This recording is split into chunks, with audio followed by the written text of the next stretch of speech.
All right, guys. Hey, crude oil, Sunday, December 10th, 2023. This is my personal video trade journal, not to be taken as advice. All right, so each week I always look at the monthly, the weekly, the daily, and drill on down, looking at the longer time frames for clues and for levels. So last week I was talking about the midpoint of this candle and the low of this candle, and I'm going to say the same thing again this week, but now we're looking at the December candle. If price can't get above 72.78, then pressure remains down.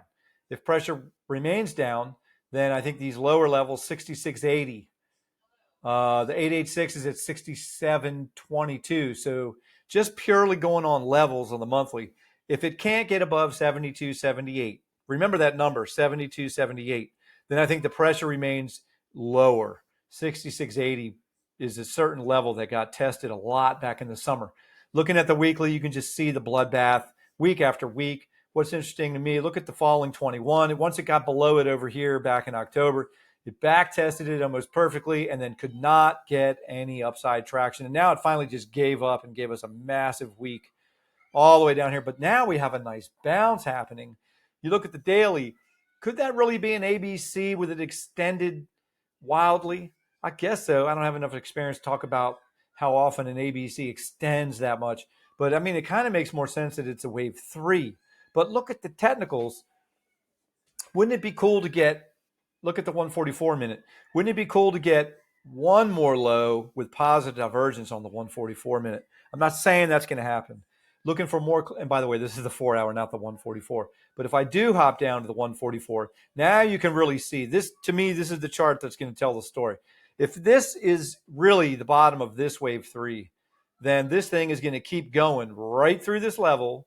It's going to get right through 73. Now, remember, we were just talking about that level on the monthly, 72.78. So, yeah, that's right up here near the top of the range of what would be a standard wave 4. So if this doesn't get rejected in here, and this impulsive structure continues, and it keeps coming all the way up into here before it gives you a meaningful pullback, if this gives you a larger 5 waves up, man, that's going to go a long way towards getting bulls excited that maybe the bottom is in. Otherwise, if it just comes up into this zone and there's some overlap in here and it gets crazy and gorpy and looks like a ABC somewhere up into here, then we get one more shove down.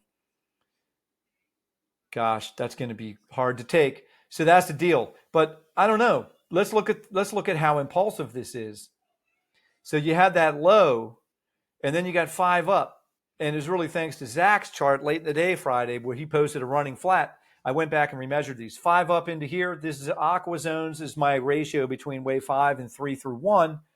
Anywhere in there is a standard ratio that Avi and all the other pros like to see. So that fits that criteria. This fits the criteria of an A. This fits as a B. And this fits as a C. Look at that perfect 5-wave move down for C. Structurally, internally, it measures well as a 5-wave, and the ratio certainly confirms that. It also comes right into a known resistance support zone. So I'm liking this. It's making higher lows. So we got another 5 up here. So if this really wants to be bullish, if this is a 1-2, then this will be the next little nano 1-2. Pardon my children having a good time on a Sunday. And this will come back and not get much below this blue zone. If this comes back down and gets below here, something else is going on. I'm going to long it. If it comes down into here, I'm going to be a buyer. I might even just set some buys here and put the stop down here. And if this wants to be impulsive and keep coming, it's going to make it through above 72.25 initially, and then it's going to keep coming, and it's going to get up to 73.36 before it gets into resistance. If it plows through this, then it's either the next larger degree wave 4 or the bottom is in. It depends on how impulsive this next structure plays out. So this is getting really interesting. There you go. That's the deal. Can it make it all the way up to 75 impulsively? That's going to be crazy. That's going to go a long way towards confirming that the bottom is in. If you get a bunch of overlap in here and it starts getting wonky, maybe we're just going to get up into this box and get rejected. All right. Good luck. Happy trading.